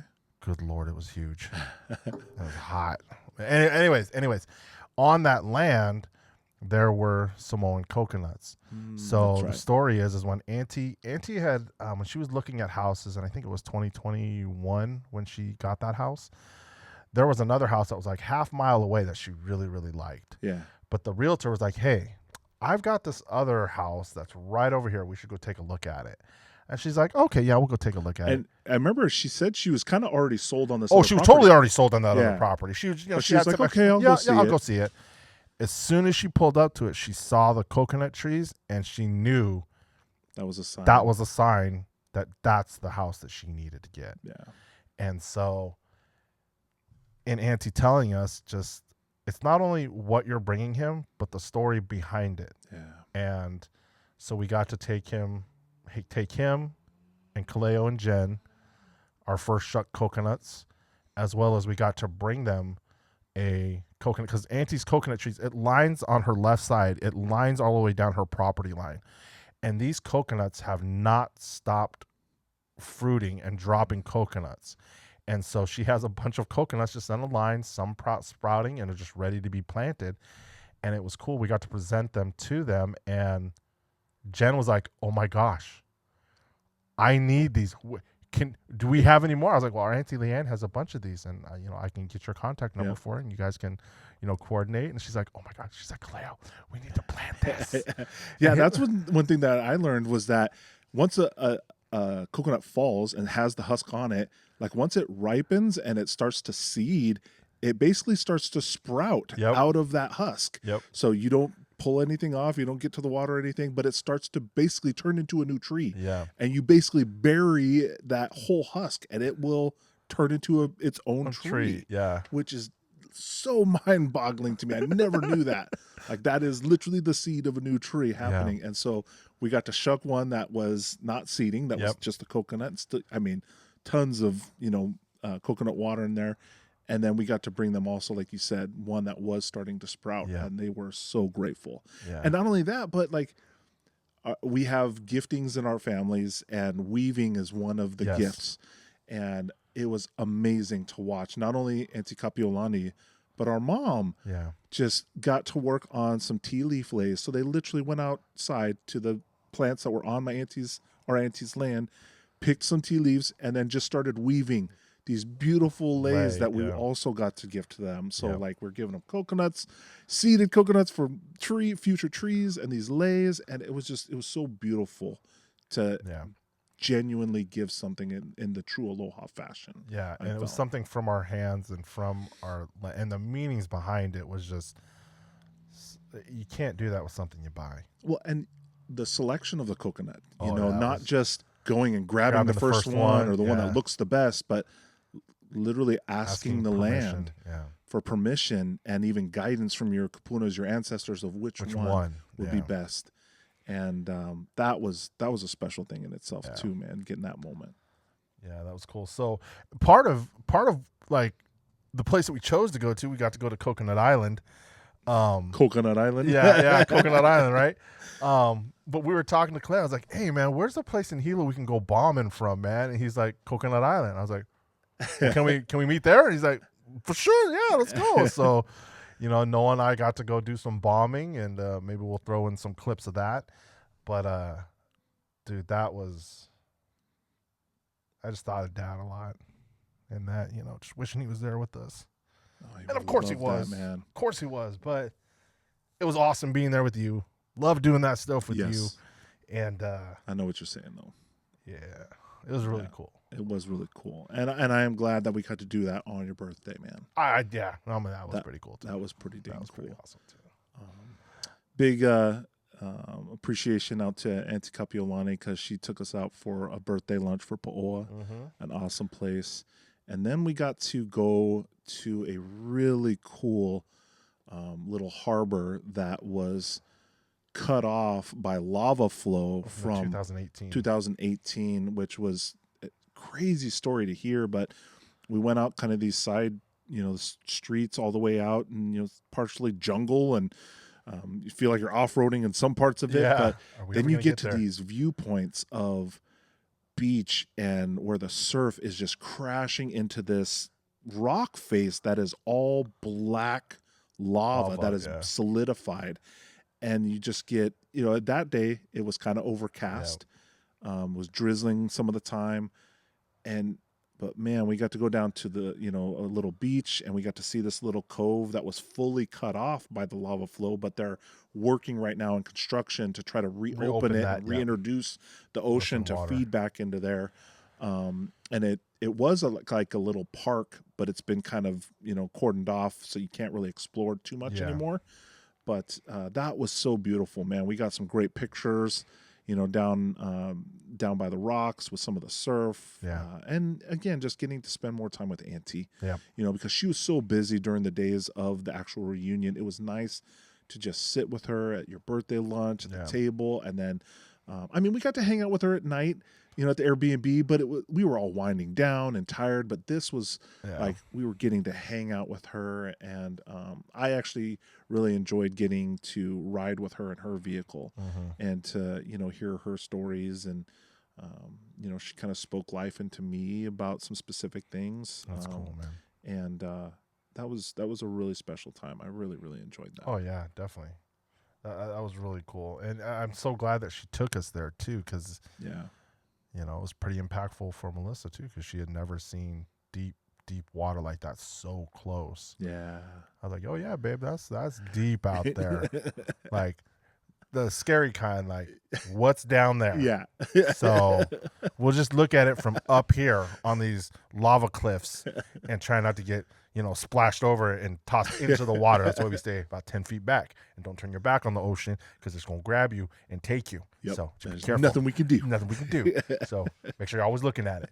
But yeah, it was that I totally forgot about that, but you're right. It was so cool, that drive out there and to find these little, you know, turnouts, just like, you know, when we're off-roading, you know, like, oh, what's over here? Look at the view. Oh my God. Take some pictures. Take some pictures. Right. Take a video.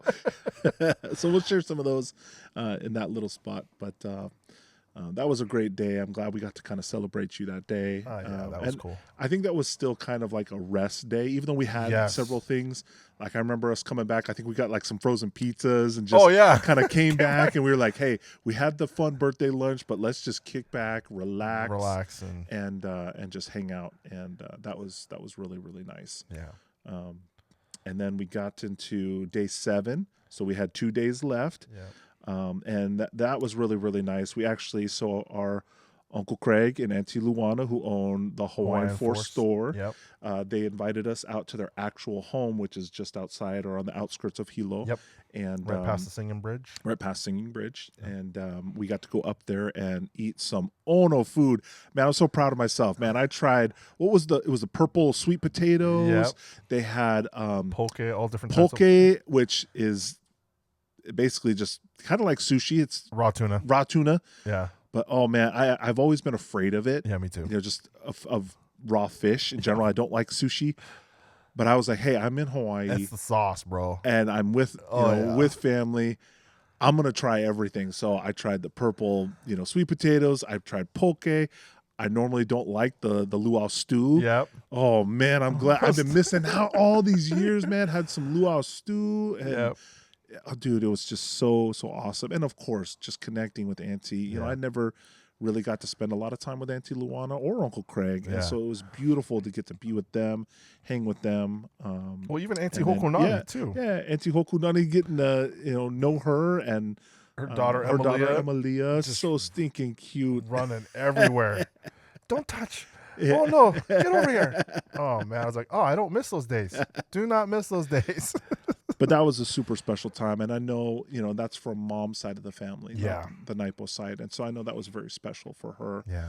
And then, special shout out to Auntie Kawehilani too. I just wanted to say thank you for she got to spend time. One of the days, Mom didn't come to the reunion because she connected with her baby sister, and they got to spend the whole day together, and we got introduced to what was it, Chinese pretzels? Chinese crackers that she made. Whatever they are, Auntie.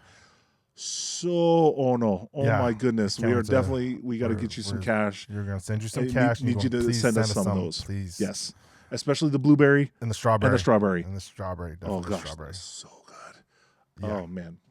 We'll share them with you on an episode when we get some. Because they don't last long. They do not last long. Yeah. But, so shout outs to not only the Naipo Ohana, but our Pala side of the family, which is where our mom comes from, and it was awesome to spend time with Auntie Luana, Uncle Craig, and Auntie Hokunani. And then there was another opportunity for us to present more gifts from Auntie, and they were super geeked about the coconuts, and I think we brought sprouted ones for them as well, and. She needed the coconut for something. She was like, I needed these. I'm like, here you go, Auntie. What was it that Auntie did when we first got there? She did an ole. An ole. Welcoming us. Yeah. Welcoming. So it's an ole is a chant in the Hawaiian language, Rolelo, and it was just, it's basically welcoming people, right? It is chanting out to the spirits and to the aina, to the land, announcing that we are welcome to come to this land and to partake in the food and the aloha that is on this property. And it was another practice too is like when you go to a place, you you are announcing. Yeah, Iole is like you're announcing. Are you welcome? Please allow us to come. It's a respectful. Yeah, it's a very respectful thing. But she shared that with us in welcoming us. To her hale, her home, and I just love hearing her speak Olelo. It is absolutely beautiful. Yeah, absolutely beautiful. Well, and come to find out, she gets invited to go speak all over and do chants all over the place all over the world. Yeah. Oh wow, that is so awesome. Yeah, she is very big in the Hawaiian movement, sovereignty movement. She still participates in a lot of the Mauna Kea things. Really, anything that is really hindering and not helping the Hawaiian land or Hawaiian people, she has got her foot in. And so it is really amazing to see how she's able to just do these amazing things and just go and go and go. Because like we talk about, time is finite. Yeah. But it's like she operates like, no, it's not. This is what I'm doing. Yeah. And I think that's one of the cool things that I find different between a lot of the Naipo women and the Polo women. Yeah. Naipo women that I've seen, I mean, there are some that aren't, but most Naipo women are very empathetic, very soft-spoken, nurturing, loving people. Mm-hmm. And then on the Polo side, and I'm just going to use our aunts. Yeah. Okay. Our mom, Aunty Kukui, Aunty Punale, Aunty Moki, they are very, very headstrong. Not to say that they're not empathetic and sympathetic by any means or nurturing. It's different. Yeah. And getting to talk to Aunty Luana about where that comes from, it all made sense. And again, if you're watching Chief of War, you see some of this in there, that you will see women go to battle. Not all women. Mm-hmm. Some. Yeah. And I remember asking Auntie the last time I was there with Kawehilani, I was like, why are the Polo women why are the Polo women so different and so headstrong? She just put a big smile on her face. She's like, it's because we're warriors. And I'm like, what? She's like, when our ancestors, when our men would go to war, the women would go with them. Mm-hmm. If their husband was to die, they would die with them. Our husbands had blood on their hands. We had blood on our hands. We are fighters. We're protectors.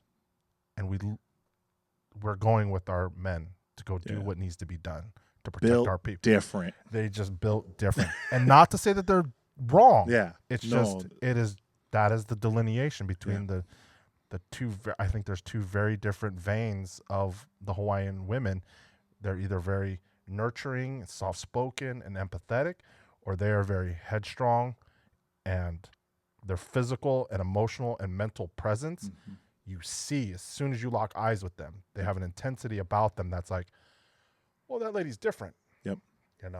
Well, and come to find out, our Naipo heritage, we were caretakers of the Ali'i's children. Yeah. So we were nurturers. We were educators. We were, we weren't babysitters. Like when you were gifted the opportunity to take care of an Ali'i's child, like you were to raise them, teach them to be a warrior, but teach them, the rights and the wrongs of how to live, teach them what aloha is, what is pono, and all of that stuff. And so, you had to have empathy. You had to be more of a caretaker's heart, to where on the Polo side, I'm sure, like you said, they were empathetic and great mothers and whatnot, but they just lived a little different. Yep. When it came to conflict, they were going to fight with their husbands, alongside their husbands.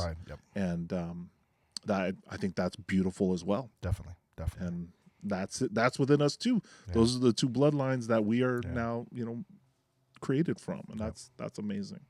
Well, I think that's where we get our, our ability to, be charismatic, be inviting, but also have that switch that can easily be on and off. Yeah. Like when we walk around with that zero affect look on our face, it's not because we're, mean. It's just, unfortunately, we have nothing drawing our attention except where we're going. Yeah. And when I see people sort of get out of our way when we're walking down, I'm like, what? What's your problem? Yeah. And it's like, it isn't until we meet eyes that, then we smile. Yeah. And then immediately see their, oh my God. Okay. They soften. Yeah, they soften a little bit. See the relief on their face. So yeah, it's just really cool to see these different aspects of our character and see where they come from. Yeah. So. Yeah. That night. That was that night, man. So after we finished up at Aunty Luana's, we ended finding our way back to Aunty Kapiolani's house for our final night, and we're leaving early in the morning. Leaving early, and so we tried to make sure we were going to get to bed early. So we were trying to pack, and we were trying to eat, and trying to capture some more moments with Aunty because we knew, there were very few left, and I just remember I was exhausted, bro. Yeah. And I think it was probably like 9:30. No, it was 10. Was it 10? No, you went to bed at like 9:30. Yeah, you went to lie down. I went to go lie down just because I was already packed, and I knew like, okay, mom's still kind of in her room, fiddle farting around, and I knew you guys would probably stay up a little later. And I just remember laying down, and once my head hit the bed, I was like, I ain't getting up. There's nothing gonna get me up except for the sunrise the next day when we're leaving. And what time did you come in? So for those who don't know, I mean, Kilauea has been active for about a month and a half, and so we were hoping to capture something while we were there. Go up there maybe during the daytime. At night, we didn't care. We just wanted to see something, but unfortunately, nothing had happened. So Aunty, apparently she's part of this group or something that's out there that, like, whenever activity happens, she gets a text about it or she gets pinged about it. That's how you And so she's like, oh, it's happening. Something's going on up there. Do you guys want to go? And Melissa and I are like, oh, hell yeah, let's go. I'm like, hold on. I'm going to go ask Noah. I walk in. I'm like, oh, she needs to sleep. Noah, hey, do you want to go to Kilauea? No, I'm tired. Tell me about it tomorrow. It wasn't that quick of a response because I did think about it. There was a moment where I was like, that would be cool to go and experience. But man, I was spent, and eventually I was just like, nah, man, I appreciate it, but y'all go get some pictures and some video, man. I'll check it out, when I wake up in the morning. Yeah, and Mom, I went and asked Mom, and Mom was like, no, I'm finished packing, and I'm gonna go to sleep. I'm like, okay, no worries. So then we left. It was about 10:30 when we left, and then we didn't get home till almost 1:00. Now, granted, we didn't get to see a bunch of like big volcanic, like shooting thousands of feet into the air or something like that, but we did get to see some really cool activity, and it was just a really cool, surreal experience. Seeing that activity out there, and also seeing how many people. I mean, granted, it wasn't packed. We were able to find parking wherever we went to, and but it was really cool to see all of the people there who were trying to capture just a cool moment or cool picture. Or, there were a lot of kids who were there, like, studying. Like, I think they were actually going to college for, geological reasons and stuff. And so they were just nerding out and talking taking about notes. Totally. I'm like, I don't understand what you guys are talking about right now, but I'm sure it's interesting. I don't find it interesting. I'm like, it's a rock, and it's going. That's all I got. That's all I got. But I know the word geothermal. Yeah, exactly. So ground is hot, right? Or some temperature? Ground, some temperature. Yeah. But it was really cool just getting to see that activity, because knowing how destructive and the things that when it lets loose, it can ground zero a lot of stuff. But thankfully it didn't happen then, but we did get to see some really cool pictures and capture some cool videos. And at one point we ended up at the Volcano House, which is actually a place that you can stay at. And they have this big bay window that faces into the crater. I mean, it's a ways away. Yeah. But just for the light and the activity and how dark it was, you could still see the activity that was going on. It was cold. And I'm like, I'm going to go inside where all of the other nerdy college guys are watching this, talking about it, and not understand what they're saying, because it's warm in there. Because all I had was a hoodie and my shorts. And Auntie and Melissa stayed outside probably for a good 40. So it was pretty cold up there? It was chilly. It was. Was there wind and whatnot? I think it was a little bit of wind and just the temperature and the fact that I just obviously elevation. Yeah, exactly. Gotcha. And it is windy up there. You get up by the crater and it's windy like nobody's business, man. And so we spent like about 20 minutes up at the crater. Then we went down to another viewpoint, was just there for maybe 5 minutes. And then Auntie had mentioned the Volcano House, and that's where we spent the majority of the time there. It was just watching back into the crater and watching the activity that was shown. It was pretty cool. Well, I'm glad you went. I'm glad you got to experience it. Yeah. But when I woke up the next morning, I just remember like the first thing I remember is coming out, and Auntie had already had the news on. Yeah. And she was kind of watching, and she was kind of pointing at the TV like, look. And so I look over, and there was a bunch more stuff happening. Stuff shooting up in the air. And I was like, oh, like thinking, that's what you guys went, that's what I missed. Yeah. And then you ended up telling me like, oh man, we went up there and it was barely doing anything. It wasn't doing this. Yeah. But it was cool, like even to see it on the news and, you know, how they would broadcast it and, you know, just to see Auntie's excitement about it. And, you know, of course it is dangerous, you know, like it can be dangerous if it decides to blow up, you know, larger and start actually pouring lava down. It can go right towards one of the cities and, you know, well, not just that, there's a ton of lava tubes right underneath a lot of places, and that's what happened to a lot of these places. You know, it wasn't that lava started up at the crater and ran down there. It's just that lava tubes ran under certain districts, and then it just, boom, pressure came through, and then that's where it started going down. Like in Paoa, that's what my understanding is it was a lava tube right underneath there that blew out, and then that's what ground zeroed a bunch of that stuff that's now new construction. When you look at, houses that buy in Paoa, that's new construction. Why is that? Well, if you go to a satellite view and go up, you see a nice black trail about halfway down the mountain. It's like, it was in that path. So do I want to buy that place? I don't know. Do you got really good volcano insurance? Probably not. So, yeah. So that was our last day, day 8. We packed up in the morning after watching a little bit of the news. Yeah. We, you know, said our goodbyes to Auntie Kapiolani and just grateful again for all her love and aloha she shared. And then we made the 2-hour trek back Saddleback Road to get from Hilo back to Kona because we were flying out from Kona. Yeah. And, you know, even then, just the drive back was just seeing the beauty again. And it was different, too. It wasn't the same type of weather, I think, going in. It was actually halfway decent. Nice, it was pretty sunny, and there were some clouds, but on our way, when we first landed going towards Hilo, it was overcast, and there was torrential downpour that was kind of foggy and misty in certain areas, and so you couldn't really see anything.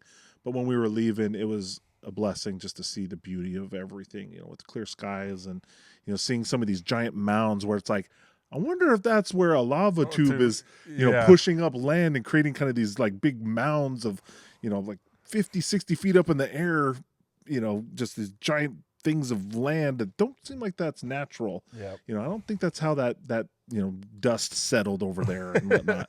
So it was just cool to kind of see, you know, some different things, but it was surreal too, you know, to be able to pull into Kona and, you know that we were going to be leaving, but all that we experienced and all that we were blessed with. And we kind of had this like last little kind of just, you know, gift of the islands. We bumped into an auntie. Aunty Leimamo. Yeah, she works for Hawaiian Airlines, and we just happened to see her as we were checking in for Alaska, and she jumped over the counter and ran over, gave us all hugs, and that was just awesome to see her again. And, you know, well, I remember she worked there because when me and Kawehilani went back in 21, I was trying, like, it was really just for her and I to go back, and we were staying with Auntie Luana and Auntie Kawehi, so we were, you know, staying connected with the Pula side, but I really wanted to try and connect with some of the Naipo side, like Uncle Calvin, Auntie Leimamo, Auntie Nani, but unfortunately I didn't get to. But when we were flying out, you know, made a point, you know, Auntie was like, you need to go see Auntie Leimamo. She wants to see you. She's going to be working that day. Go see her. And so we did, and she gave us a lay and stuff. So when we were arriving, I'm looking for Auntie. I'm like, is she working today? Is she? Oh, there she is. And so I went over real quick. Hey, Auntie, we're fine. Oh my God, you're here! And so it was. So awesome. Great, so great seeing her. She is, again, just full of the aloha spirit and just so welcoming. All of our aunts are, and it's just, I love that about both of our families. You know, both the Pula side and the Naipos. And I'm just happy to be who we are, you know, and finding out all of these things that, you know, are inherently us, that we're not alone. You know, it's not just us. It comes from not just our dad, not just our grandpa, but all of grandma and grandpa's, you know, brothers and sisters, our, you know, carries on all the generations of these traits that we have. It's just not inherently us or our dad or grandpa. It's so much more than that. And so, And of course, shout out to our Ho'okano side of the family, which is Grandma, Grandma Emilia's side of the family. And then, of course, a love and aloha to the Roberts side. Our Welsh side of the family. That is the other half of our mom's side. Yeah. We are a conglomeration of all of those bloodlines together, and just proud to be who we are. Definitely. And grateful that you came along with this journey to kind of learn a little bit about our family reunion trip back to HI, and glad we took the time. Thank you, man, for sitting down and doing this, dude. Of course, man. I knew we had planned to do this, and things kind of kept getting pushed back, but I'm glad we sat down and actually took the time, because just reliving it and telling the stories again makes me want to go back all the more. I want to go back home. Yeah. Definitely want to go back home. And of course, we've been able to stay in touch with Kahu Daniel. He actually came. Oh, yeah. He actually broke bread here on this property, on this back porch, him and his wife, and they were down in Oregon with some First Nation people. Yes. And sharing some of their stuff down there and presenting there. And then they were coming up to visit some friends up in Silverdale, which is passing by Olympia area. And so we asked if they had some time to stop in. And so we cooked them some food, and Paoa provided a buffet of food, and came here to Mom's house. And I was so glad that we got to have that extra little bit of time with him. And getting to meet Auntie Londa too. Yes. The right hand, the neck to Kahu Daniel, man. Oh, man. She is a Spitfire. She's a Spitfire. Yeah, definitely. You don't mess with her, man. She's awesome. Love Auntie. So, man, any other final words, final thoughts before we close out this episode, man? I mean, the biggest thing, man, is just sort of back to, our calling for this is that, please take the time to call out to friends, family, especially your elders. Yeah. Give them the opportunity to tell you their story, because it gives you the opportunity to learn so much more about them than just how you know them. And I know that just experiencing all of these kupuna who came during during the reunion, they were so happy to just have people listen and ask questions and just be interested in the things that they were talking about. And we're not saying be fake about it, but definitely take the time, because once they're gone, they're gone. Yeah. And you won't get that opportunity ever again. Yeah. And I also would like to add into that, not only do you give them the opportunity to share about who they are, especially if they're your blood, like they're in your bloodline, you can learn a lot about who you are. Ooh, because you learn about where your family came from. Yeah. To know that our family. So for those of you who are following the Chief of War series, again, shout out Paoa. It actually mentions the Kohala district because King Kamehameha is from the Kohala district. Yeah. So our family grew up in the area where the king of Hawaii, the Hawaiian Islands, the first king to actually unite all the tribes, spoiler alert, that's where he grew up. That's where he lived. So to learn, that's where our family came from. To learn, that, in the early 1900s that they bought this soda factory, that they worked it and they worked the land, they owned land, and they were known for certain traits and gifts and things like that. Yeah. It's amazing to learn about them, but that says a lot about you. Says a lot about us. Definitely. And so I feel like it's all the more important. I want to reiterate, ask your ancestors, especially those that are still living, ask them about their stories. Try to learn their stories, because it will also reveal a lot about who you are. Yeah. Because it's where you come from too. Exactly. And it takes more than one sit down. Yeah. It really does. And there may be some things that they don't talk to you about, and that's okay too, because they may be trying to protect you from yoking something on yourself that isn't supposed to be for you. Yeah. There's some things we learned about our grandpa that I wish we would have known from him, so we could ask him a little more. But then I'm looking at this through the lens of a 48-year-old man who misses his grandfather a lot and wishes he had more opportunities with him. But if he would have told me how much of a healer and what he was to his family as a mediary and a facilitator between friction and family members, and that he was a healer as well. Would I have the same appreciation that I do now having learned that? I don't know, but I would like to think, I'd like to give myself some grace and think that it would have been nice to maybe hear that and then know it when I got older instead of learning it now. So take that time, take those opportunities. You have the inkling, get a hold of them.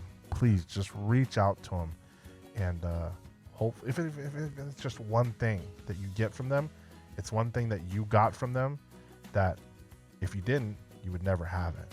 Yeah. And so cherish those moments that you get with your family. Don't worry about the time that you've lost, because time is finite. It's going by like that. But moments you can grasp and moments you can hold on to and cherish for the rest of your life.